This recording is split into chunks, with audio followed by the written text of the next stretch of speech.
আল্লাহ সুবহানাহু ওয়া তাআলা একটি উপদেশ, একটি নাসিহা, যেটা সকলের জন্য, মুসলিম অমুসলিম বানু ইসরাইল সবার উদ্দেশ্যে আল্লাহ সুবহানাহু ওয়া তাআলা বলছেন, ওয়াস্তাঈনু বিস-সাবরি ওয়াস-সালাহ ওয়া ইন্নাহা লাকাবীরাতুন ইল্লা আলাল খাশিঈন। এটা সূরা বাকারার 45 এবং 46 নম্বর আয়াত। এই আয়াতের অর্থ হচ্ছে ওয়াস্তাঈনু, তোমরা সাহায্য প্রার্থনা করো, বিস-সাবরি, ধৈর্যের মাধ্যমে, ওয়াস-সালাহ, সালাতের মাধ্যমে, ওয়া ইন্নাহা, আর এটা লাকাবীরাতুন, অনেক কঠিন, অনেক ভারী, অত সহজ নয়, ইল্লা আলাল খাশিঈন, তবে যারা আল্লাহকে ভয় করে তারা ব্যতীত। আল্লাযীনা ইয়াযুন্নুনা, কারা আল্লাহকে ভয় করে? আল্লাযীনা ইয়াযুন্নুনা, যারা ধারণা করে, যদিও এখানে শাব্দিক অর্থ ধারণা, কিন্তু আসল উদ্দেশ্য হচ্ছে ইয়াকিন, আয-যন্ন বিমা'নাল ইয়াকিন, যারা নিশ্চিতভাবে বিশ্বাস করে, আন্নাহুম মুলাকু রাব্বিহিম, যে তারা তাদের প্রতিপালকের সাথে একদিন না একদিন সাক্ষাৎ করবেই। আমরা কি বিশ্বাস করি যে আমাদের প্রতিপালকের সাথে আমাদের একদিন দেখা হতে পারে? এটাই এই আয়াতের সবচেয়ে বড় প্রশ্ন। মানুষ কি বিশ্বাস করে যে তার সৃষ্টিকর্তার সাথে একদিন সে দেখা করবে, সাক্ষাৎ হবে? তো কারা আল্লাহকে ভয় করে, কাদের জন্য সালাত আদায় করা সহজ, কাদের জন্য ধৈর্য ধারণ করা সহজ? যারা নিশ্চিতভাবে বিশ্বাস করে যে তাদের একদিন কার সাথে সাক্ষাৎ হবে? আল্লাহ সুবহানাহু ওয়া তাআলার সাথে সাক্ষাৎ হবে। এটা কেন তাদের জন্য সহজ আমি বলবো। ওয়া আন্নাহুম ইলাইহি রাজিউন, এবং তারা একদিন তাদের প্রতিপালকের নিকট ফিরে যাবে। এবার আমরা আসি আয়াতের সংক্ষিপ্ত ব্যাখ্যায়। প্রথম আয়াত যেটা আমরা পড়লাম, সেটার মূল সারমর্ম হচ্ছে মানুষ আল্লাহর কাছে সাহায্য চাইবে। এই সাহায্য চাওয়াটা মানুষের আল্লাহর কাছে কোনো কিছু পাওয়ার থাকলে সেটা চাওয়া, বিপদে পড়লে সেখান থেকে উদ্ধার হতে চাওয়া, কোনো কষ্ট কোনো সমস্যায় থাকলে সেটা দূর হতে চাওয়া, কোনো কিছু পেতে চাইলে সেটা আল্লাহর কাছে চাওয়া যে আল্লাহ আপনি আমাকে দেন। এই যে কোনো কিছুর যদি মানুষের দরকার হয়, তাহলে মানুষ দুটো মাধ্যমে আল্লাহর কাছে চাইতে পারে। কয়টা মাধ্যমে? আপনার সন্তানের দরকার, সন্তান হচ্ছে না, দুই মাধ্যমে চাইতে পারেন। আপনার অনেক টাকা পয়সার দরকার, ধনী হওয়ার দরকার, আল্লাহর কাছে চাইবেন, দুটো মাধ্যমে চাইতে পারেন। আপনি অনেক বিপদে পড়েছেন, বিপদ থেকে উদ্ধার হতে চান, দুটো মাধ্যমে আল্লাহর কাছে চাইতে পারেন। আপনি অসুস্থ হয়ে গেছেন, আপনার ছেলে অ্যাক্সিডেন্ট করেছে, আপনার ছেলে মেয়ে হারিয়ে গেছে, পানিতে ডুবে গেছে, আপনার আল্লাহর সাহায্য দরকার, আপনি দুটো মাধ্যমে আল্লাহর কাছে সাহায্য চাইতে পারেন। কথা কি আমার বোঝা যায়? সেই দুটো মাধ্যমের এক নাম্বার হচ্ছে আস-সবর, ধৈর্য। এক নাম্বার কি? ধৈর্য। তথা আপনি যদি বলেন যে হে আল্লাহ আপনি আমাকে সন্তান দেন, তো এই এখনই আল্লাহ সুবহানাহু ওয়া তাআলা দিবেন, এটা হওয়া যাবে না। এটার উপর কি লাগবে? ধৈর্য লাগবে। ধৈর্য কিন্তু তিন প্রকার। কয় প্রকার? ধৈর্য কয় প্রকার? তিন প্রকার। কি কি ধৈর্য? সৎ আমলের উপর ধৈর্য, অসৎ কাজ থেকে বিরত থাকায় ধৈর্য, বিপদে ধৈর্য। ব্যাখ্যা দিচ্ছি। ধৈর্য শব্দের শাব্দিক অর্থ হচ্ছে, যেটাতে আরবিতে সবর শব্দটা যে অর্থে ব্যবহার হয়। কি অর্থে ব্যবহার হয়? যখন আমরা মুরগিকে টোপার মধ্যে ধরি, টোপা বুঝেন? ওটাকে আরবিতে বলে যে সাবারা ইয়াসবুরু, যে আমি মুরগিকে টোপার মধ্যে আটকে রেখেছি। এটার জন্য আরবিতে সবর শব্দ ব্যবহার হয়। তাহলে সৎ কাজের উপর ধৈর্য মানে, ওই যে মুরগিকে আপনি আটকে রেখেছেন, তখন প্রতিদিন সকালে কোরআন তেলাওয়াতের উপর নিজেকে কতক্ষণ আটকে রাখতে পেরেছেন? কথা মনে বুঝতে পারেননি? কথা কি বুঝতে পারছেন? 5 ওয়াক্ত সালাতে প্রতিদিন মসজিদে আসতে হবে, এটার উপর কতক্ষণ নিজেকে আটকে রাখতে পেরেছেন, ধরে রাখতে পেরেছেন? কতদিন? এই জন্য কিন্তু রাসূলুল্লাহ সাল্লাল্লাহু আলাইহি ওয়াসাল্লাম বলেছেন যে আফজালুল ইবাদা দাওয়ামুহা ওয়া ইন আকাল, সবচেয়ে উত্তম ইবাদত ওইটা যেটা অল্প হলেও নিয়মিত হয়। অল্প হলেও কি হয়? নিয়মিত হয়। আল্লাহ কিন্তু পবিত্র কোরআনে কোথাও আমাদের কাছে বেশি ইবাদত চাইনি। আল্লাযীনা আমানু ওয়া আমিলুস সালিহাত, আল্লাযীনা আমানু ওয়া আমিলুস সালিহাত, এগুলো কোথাও বলা নাই আল্লাযীনা আমানু ওয়া আমিলু আমালান কাসীরা। সব জায়গায় বলা আছে ঈমান আনয়ন করলো, সৎ আমল করলো। তো সৎ আমলের একটা পার্ট হচ্ছে আল্লাহর ইখলাস, আল্লাহর নবীর সুন্নাতের অনুসরণ। ঠিক আরো একটা পার্ট হচ্ছে নিয়মিত করতে থাকা। কি করতে থাকা? নিয়মিত। হুট করে একদিনে 1000 রাকাতের চাইতে প্রতিদিন 2 রাকাত বেশি উত্তম। প্রতিদিন 2 রাকাত বেশি উত্তম। একদিনে একদম পবিত্র কোরআন পড়ে শেষ করে দিলাম, 3 দিনে কোরআন পড়ে শেষ করে দিলাম, এর চাইতে প্রতিদিন 5টা আয়াত, প্রতিদিন সূরা ইখলাস, প্রতিদিন আয়াতুল কুরসি উত্তম।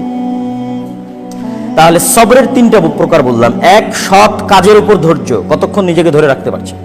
2, অসৎ কাজ থেকে বিরত রাখার উপর ধৈর্য, যে না আমি খারাপ ছবি, খারাপ ভিডিও, গান শুনবো না, কতক্ষণ না শুনে থাকতে পারছি, কন্টিনিউ করতে পারছি। আমি অবৈধ সম্পর্কে লিপ্ত হব না, কতক্ষণ লিপ্ত না হয়ে টিকে থাকতে পারছি। আর আরেকটা হচ্ছে বিপদে পড়ে ধৈর্য ধারণ। আমি বিপদে পড়েছি, হায় হতাশ না করে আল্লাহর উপর ভরসা করে ধৈর্য ধারণ করা। ঠিক আছে? তাহলে মানুষের যদি আল্লাহর কাছে কোনো কিছু চাওয়ার দরকার হয়, তাহলে হুট করে আল্লাহ সুবহানাহু ওয়া তাআলা দিয়ে দিবে চাওয়া মাত্রই? একজন নবীর ঘটনা আমরা সবাই জানি। সেটা হচ্ছে ইয়াকুব আলাইহিস সালাতু ওয়াস সালাম। কোন নবী? ইয়াকুব আলাইহিস সালাতু ওয়াস সালাম। তার ছেলে ইউসুফ আলাইহিস সালাতু ওয়াস সালাম যখন হারিয়ে গেল, তখন ইউসুফ আলাইহিস সালাতু ওয়াস সালামকে তার কাছে ফিরিয়ে দেওয়ার জন্য তিনি দোয়া করতে দেখেছেন আল্লাহর কাছে। আর তিনি তার সন্তানকে ফিরে পেয়েছেন অন্তত 25-30 বছর পরে। তাহলে নবী দোয়া করছে আর এক নবীর জন্য, সন্তানও নবী। আবার সন্তানও তো চাইবে তার বাপ মায়ের কাছে ফিরে যেতে, তাই না? সেও নবী। আবার তারা সবাই নবীদের সন্তান, ইব্রাহিমের সন্তান ইসহাক, ইসহাকের সন্তান ইয়াকুব। তো তারা আল্লাহর কাছে দোয়া করছেন, তো আল্লাহ সাথে সাথেই দিয়ে দিলেন? আল্লাহ সাথে সাথেই দেননি। তাহলে আল্লাহর কাছে চাইলে, চেয়ে কিছু পেতে হলে তার উপর ধৈর্য লাগবে না? লাগবে না? ধৈর্য লাগবে। ঠিক তেমন কোনো বিপদে পড়েছেন, বিপদ থেকে উদ্ধার আল্লাহর কাছে হতে চাচ্ছেন, তখনও কি লাগবে? ধৈর্য লাগবে। এবার 2 নাম্বার কি দিয়ে আপনি আল্লাহর কাছে চাইবেন? ওয়াসসালাহ। 2 নাম্বার কি? সালাত। 2 নাম্বার কি? আল্লাহর কাছে কিছু চাওয়ার সবচেয়ে বড় মাধ্যম হচ্ছে সালাত। সবচেয়ে বড় মাধ্যম কি? সালাত। এটা কিন্তু আমাদের সমাজের মানুষ বুঝে না দেখেই একসাথে হাত তুলে দোয়া করতে চায়। কি বুঝলেন আমার এই বাক্য? আল্লাহর কাছে আল্লাহ চাইতে বলছে কিসের মাধ্যমে? একটু কথা বলেন, কিসের মাধ্যমে? সালাতের মাধ্যমে। যে একজন ব্যক্তি মারা গেছে, ওর জন্য তোমরা দোয়া করো, তো জানাজার সালাত পড়ে সালাতের মাধ্যমে দোয়া করো। কেন আল্লাহ তো বলছে সালাতের মাধ্যমে দোয়া করতে হবে, সালাত দিয়ে দোয়া করো। এই জন্য তো আল্লাহ নবী জানাজার সালাত দিয়েছে, যে মানুষ মারা গেছে তোমরা সালাত আদায় করো, দিয়ে দোয়া করো। বৃষ্টি আল্লাহর কাছে লাগবে, তোমরা সালাত আদায় করে আল্লাহ সুবহানাহু ওয়া তাআলার কাছে দোয়া করো।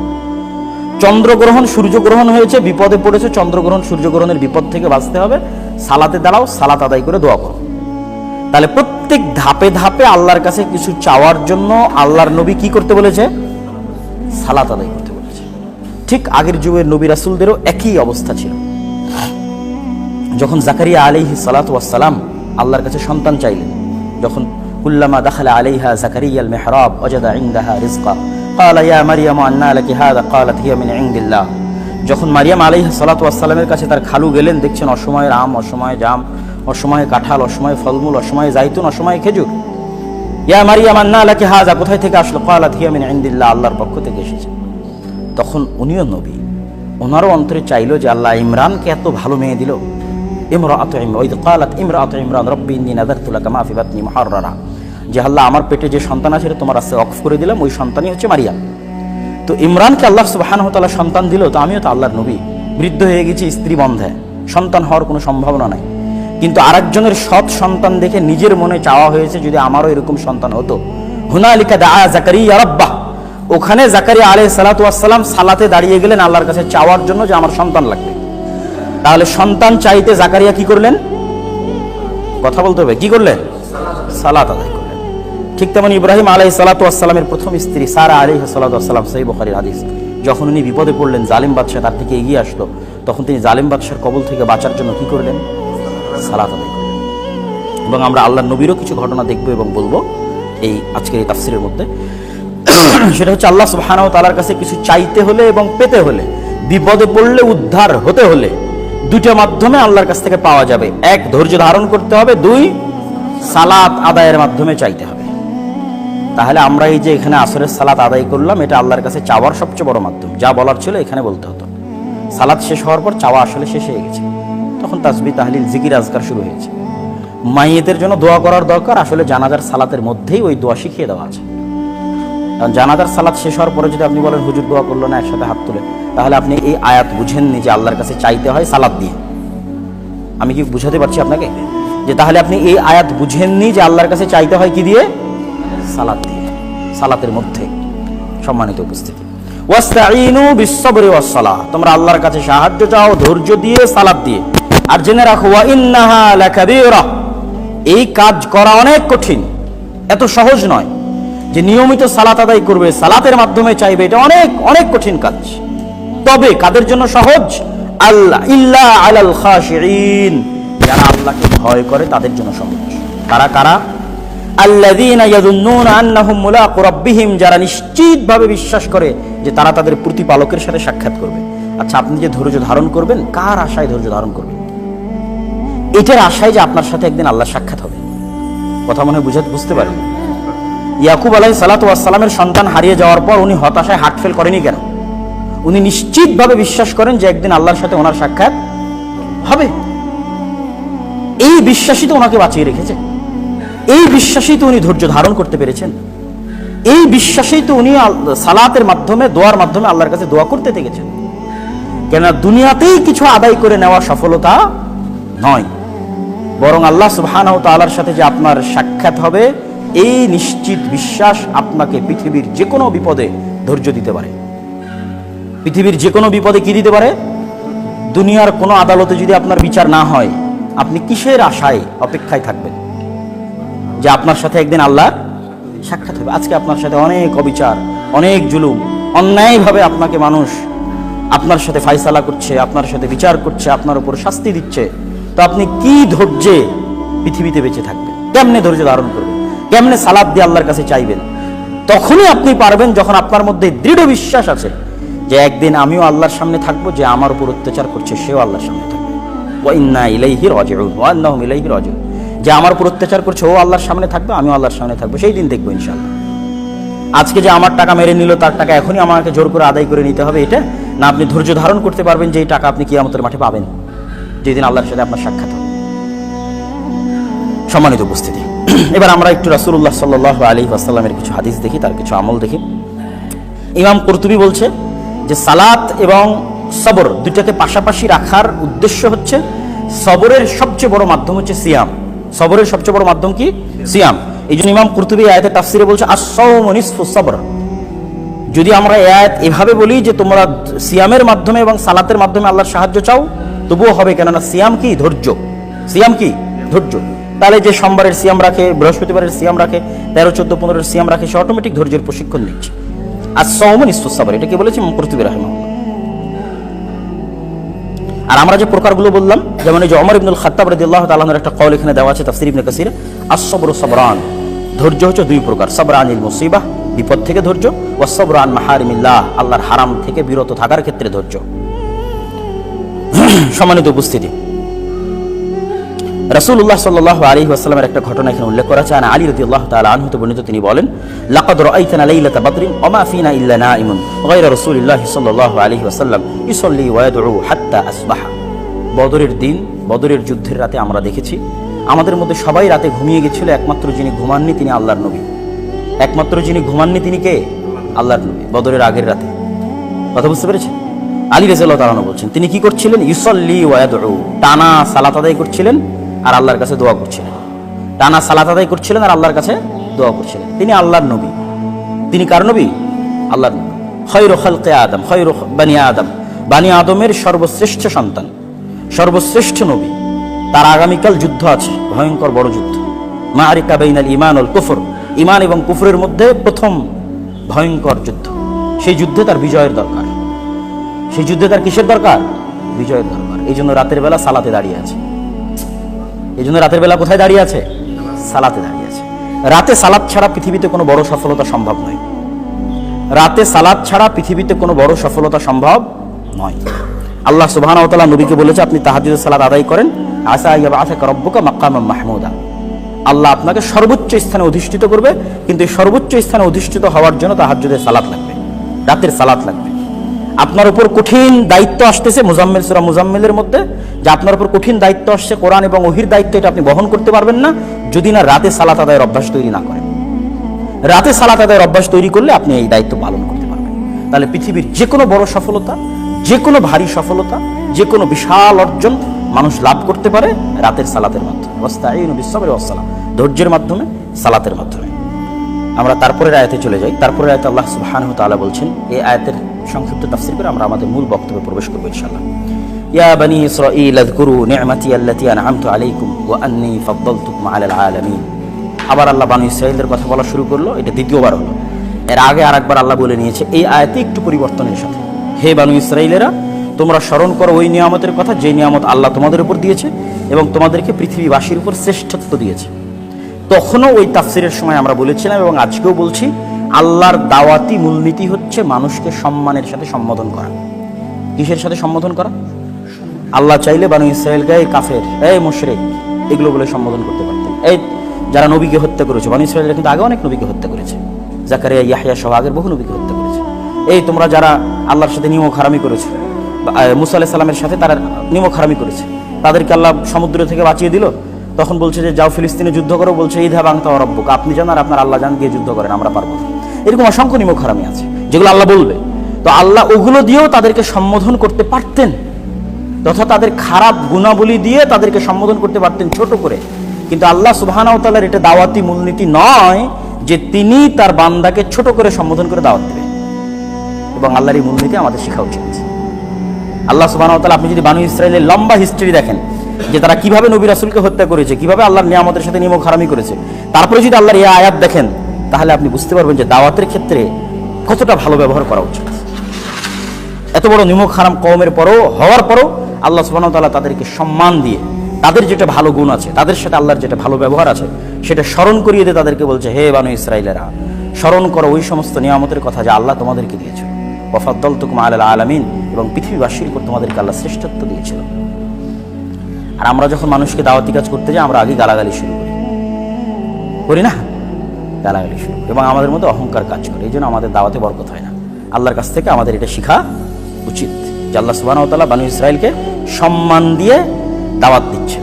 বানু ইসরাইল বলাও একটা সম্মান, তাদেরকে যারা বানু ইসরাইল বলছে এটা বলাও একটা সম্মান। কেন ইসরাইলকে, ইসরাইল হচ্ছে ইয়াকুব আলাইহিস সালাম। ইসরাইলের নাম আমরা যে চিনি সেটা হচ্ছে ইয়াকুব আলাইহিস সালাতু ওয়াস সালাম। ইয়াকুব আলাইহিস সালাতু ওয়াস সালামকে ইউরোপিয়ানরা বলে জ্যাকব, ঠিক আছে। ইয়াকুব আলাইহিস সালাতু ওয়াস সালাম বাপের নাম ইসহাক, ইসহাককে ইউরোপিয়ান আমেরিকানরা বলে আইজ্যাক, আইজ্যাক নিউটন। আইজ্যাক নিউটনের নাম আপনারা অনেক শুনেছেন, যে বিজ্ঞানী নিউটন। তো বিজ্ঞানী নিউটনের নাম কিন্তু ইসহাক, কিন্তু উচ্চারণ করা হয় ইংরেজিতে কি আইজ্যাক, কিন্তু আসলে কি ইসহাক। ইসহাকের ইংরেজি ভার্সন হচ্ছে আইজ্যাক। তার বাবার নাম হচ্ছে ইব্রাহিম। ইসহাকের বাবার নাম কি ইব্রাহিম, যাকে ইউরোপিয়ান এবং আমেরিকানরা বলে আব্রাহাম। দাউদ আলাইহিস সালাতু ওয়াস সালাম, উনিও বানু ইসরাইলের নবী, যাকে ইউরোপিয়ান এবং আমেরিকানরা বলে ডেভিড, ঠিক আছে। এবং এখনো এই কিছুদিন আগেও ইসরায়েলের প্রেসিডেন্ট ছিল বেনিয়ামিন নেতানিয়াহু। বেনিয়ামিন কিন্তু একজন নবীর নাম, বানু ইসরায়েলের একজন নবীর নাম বেনিয়ামিন। সম্মানিত উপস্থিতি, তো তাদেরকে বানু ইসরাইল বলে সম্বোধন করা একটা সম্মান। ইসরাইলের সন্তানেরা, ইসরাইল মানে ইয়াকুব আলাইহিস সালাতু ওয়াস সালাম। ইয়াকুব আলাইহিস সালামের কয় সন্তান ছিল? 12 সন্তান। কয় সন্তান? 12 সন্তান। ইয়াকুব আলাইহিস সালামের ছেলে ইউসুফ। ইউসুফ আলাইহিস সালামেরা কয় ভাই বোন? 12 জন ভাই।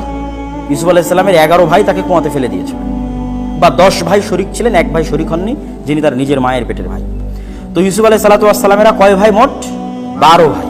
তাহলে বানু ইসরাইল মানে ইয়াকুব আলাইহিস সালামের 12 সন্তান ও তাদের বংশধর।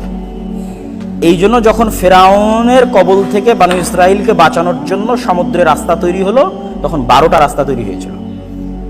এই জন্য যখন মুসা আলাইহিস সালাম লাঠি দিয়ে পাথরের উপর আঘাত করেছিল ঝর্ণা তৈরি করার জন্য, তখন 12টা ঝর্ণা তৈরি হয়েছিল, যার কথা আল্লাহ কোরআনে বলবে, একটু পরেই বলতে থাকবে, হয়তো আপনাদের এখানে সেই তাফসীরটা করার সময় পাবো না। তো এই 12টা কি জন্য, 12টা রাস্তা কি জন্য, 12টা ঝর্ণা কি জন্য? ওই যে বানু ইসরাইল, ইয়াকুব আলাইহিস সালাতু ওয়াস সালামের কয় সন্তান? 12 সন্তান। ইয়া বানু ইসরাইল আযকুরু নি'মাতি আল্লাতী আন'আমতু আলাইকুম ওয়া আন্নী ফাদ্দালতুকুম আলাল আলামিন। হে বানু ইসরাইলেরা তথা হে ইয়াকুব আলাইহিস সালাতু ওয়াস সালামের 12 সন্তান এবং তাদের বংশধরেরা, তোমরা আল্লাহর নিয়ামতকে স্মরণ করো। আল্লাহ তোমাদেরকে পৃথিবীতে শ্রেষ্ঠত্বের জায়গা দিয়েছিল, সারা দুনিয়াবাসীর উপর শ্রেষ্ঠত্ব দিয়েছিল। তার মানে কিন্তু এই নয় যে তারা এখনো সমগ্র দুনিয়ার উপর শ্রেষ্ঠ, এটা কখনোই নয়। এটা তাদের যুগের আলোকে, তাদের সময়ের আলোকে, তাদের যুগে তাদের সময়ে আল্লাহ তাদেরকে কি দিয়েছিল?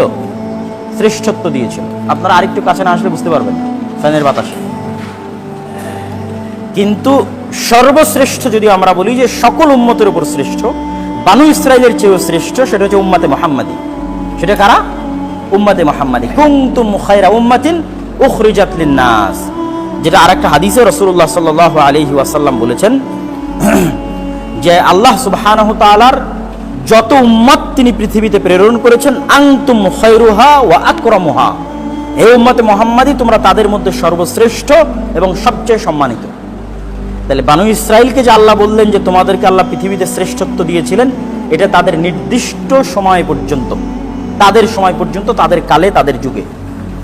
এখন সকল কওম, সকল উম্মতের চেয়ে সর্বশ্রেষ্ঠ কারা? উম্মতে মুহাম্মাদি, মুহাম্মদ সাল্লাল্লাহু আলাইহি ওয়াসাল্লামের উম্মত। সম্মানিত উপস্থিতি, এরপরে আল্লাহ সুবহানাহু তাআলা বলছেন ওয়াত্তাকু ইয়াওমান লা তাজজি নাফসুন আন নাফসিন শাইআ ওয়া লা ইউকবালু মিনহা শাফাআতুন ওয়া লা ইউখাযু মিনহা আদল ওয়া লা হুম ইউনসারুন। আমরা শুধু এই আয়াতের অনুবাদ এবং সংক্ষিপ্ত তাফসীর করে আমাদের মূল আলোচনার দিকে এগিয়ে যাব ইনশাআল্লাহ। ওয়াত্তাকু ইয়াওমান, তোমরা ভয় করো ওই দিনকে, লা তাজজি নাফসুন আন নাফসিন, যেই দিন কোনো ব্যক্তি কোনো ব্যক্তির কাজে আসবে না। তোমরা ভয় করো ওই দিনকে যেই দিন কোনো ব্যক্তি কোনো ব্যক্তির কাজে আসবে না। ওয়ালা ইউকবালু মিনহা শাফাআহ, যেই দিন কারো সুপারিশ কাজে আসবে না। ওয়ালা ইউখাযু মিনহা আদল, যেই দিন কোনো বদল চলবে না। কি চলবে না? কোনো কারেন্সি থাকবে না, কোনো মুদ্রা থাকবে না, যেটা দিয়ে আপনি আপনার কোনো কিছুর কাফারা, কোনো কিছুর বদল, কোনো কিছুর পরিশোধ করবেন, এটা থাকবে না। টাকাও থাকবে না, রিয়ালও থাকবে না, ডলারও থাকবে না, কোনো বদল থাকবে না। সেই দিন যা চেঞ্জ হবে, এক্সচেঞ্জ হবে গুনাহার নেকি, যা অদল বদল হবে তা কি গুনাহার নেকি। ওয়ালা ইউখাযু মিনহা আদল, সেই দিন কোনো টাকা পয়সা ধন দৌলত এগুলো কারেন্সি মুদ্রা হিসেবে গ্রহণযোগ্য হবে না, ইনভ্যালিড হয়ে যাবে, মানে ভ্যালিডিটি শেষ হয়ে যাবে। এই টাকার পাওয়ার দুনিয়া পর্যন্তই শেষ। এই টাকা কিয়ামতের দিন ইনভ্যালিড। সেই দিন সবচেয়ে পাওয়ারফুল কি হবে? আপনার নেকি আর আপনার গুনাহ। যা এক্সচেঞ্জ হবে মানুষের মধ্যে কিয়ামতের মাঠে বিচার করতে গিয়ে, ফায়সালা করতে গিয়ে জরিমানা লাগাবে আল্লাহ, তখন জরিমানা আদায় হবে কি দিয়ে? গুনাহ অথবা নেকি দিয়ে। আর এই আদালতে জরিমানা লাগলে টাকা পয়সা দিয়ে আদায় করা সম্ভব এবং আল্লাহ মেনে নিবে। আপনি যদি দুনিয়াতে থাকতেই টাকা পয়সা দিয়ে আদায় করেন, কে মেনে নিবে? আল্লাহ মেনে নিবে। কিন্তু কিয়ামতের মাঠে শুধু চলবে নেকি আর গুনাহ। ওয়ালা হুম ইউনসারুন, এবং সেই দিন কোনো সাহায্যকারীও থাকবে না। তাহলে এই আয়াতের মধ্যে আল্লাহ কয়টা কথা বললো? লা তাজজি নাফসুন আন নাফসিন শাইআ, কোনো মানুষ কোনো মানুষের কোনো উপকার করতে পারবে না। বাক্যটা দেখেন, লা তাজজি উপকার করতে পারবে না, নাফসুন নাকেরা, উস্তাজি বলতে পারবে যে নাফির পরে যদি নাকেরা আসে তাহলে উমুম, মানে কোনো মানুষই। নাফসুন মানে কোনো আত্মাই, কেউই নয়। কিসের পীর বাবা, কিসের প্রধানমন্ত্রী, কিসের ওলিয়া উলিয়া, লা তাজজি নাফসুন, কেউই না। আন নাফসিন, অন্য কারোই উপকার করতে পারবে না, যে না অমুক অমুকের উপকার করা যাবে না, নবীদের উপকার হতে পারে, কেউ কারো, এক নবী আর এক নবীর উপকার করতে পারে না, কেউ কারো। মানে এটা ব্যাপক, এর মধ্যে এর বাইরে কেউ নাই, এই আয়াতের বাইরে কেউ নাই। যে উপকার করবে এর মধ্যেও কেউ আয়াতের বাইরে নাই, যে উপকার নিবে সেও এই আয়াতের বাইরে নাই। তথা কোনো নবীও কোনো নবীর উপকার করতে পারবে না, কোনো শক্তিশালী পাওয়ারফুল প্রধানমন্ত্রীও আরেকজন শক্তিশালী পাওয়ারফুল প্রধানমন্ত্রীর উপকার করতে পারবে না, কোনো শক্তিশালী মালদার আরেক শক্তিশালী মালদারের উপকার করতে পারবে না। নাফসুন আন নাফসিন, কেউ কারো উপকার করতে পারবে না। তারপরে দেখেন শাইআন, কোনো উপকার বলে না, সামান্য হয়তো একটা ছোটখাটো উপকার করার যেতে পারে কিয়ামতের মাঠে। মানুষ মনে করতে পারে যে না বড় উপকার না করতে পারুক, জাহান্নাম থেকে বাঁচিয়ে না দিতে পারুক, হয়তো কিয়ামতের মাঠে সামান্য তো ঠেলাগোতা দিতে পারে। উপকার হয়তো দেখা যায় আল্লাহর আরশের নিচে ছায়ার ব্যবস্থা করে দিল, বা হয়তো এই আযাব থেকে বাঁচার ব্যবস্থা করে দিল, কোনো হয়তো উপকার। সেই কোনো উপকারী করতে পারবে না। তাহলে এই আয়াতের মধ্যে কত রকমের তাকিদ আছে? তিনটে তাকিদ আছে। সেটা হচ্ছে কেউই উপকার করতে পারবে না, কারো উপকার করতে পারবে না, কোনো ধরনের উপকার করতে পারবে না। লা তাজজি নাফসুন আন নাফসিন শাইআ, কোনো ধরনের। যেমন আমরা আজকে এখানে আসছি, এখানে সবার কোনো না কোনো ধরনের হেল্প আছে না? নাই। একটা ছেলে মোটরসাইকেল চালাচ্ছে, তার একটা হেল্প আছে, একজন ক্যামেরা ধরেছে, তার একটা হেল্প আছে। এই মসজিদে আপনারা বসে আছেন, আপনাদের একটা সহযোগিতা আছে।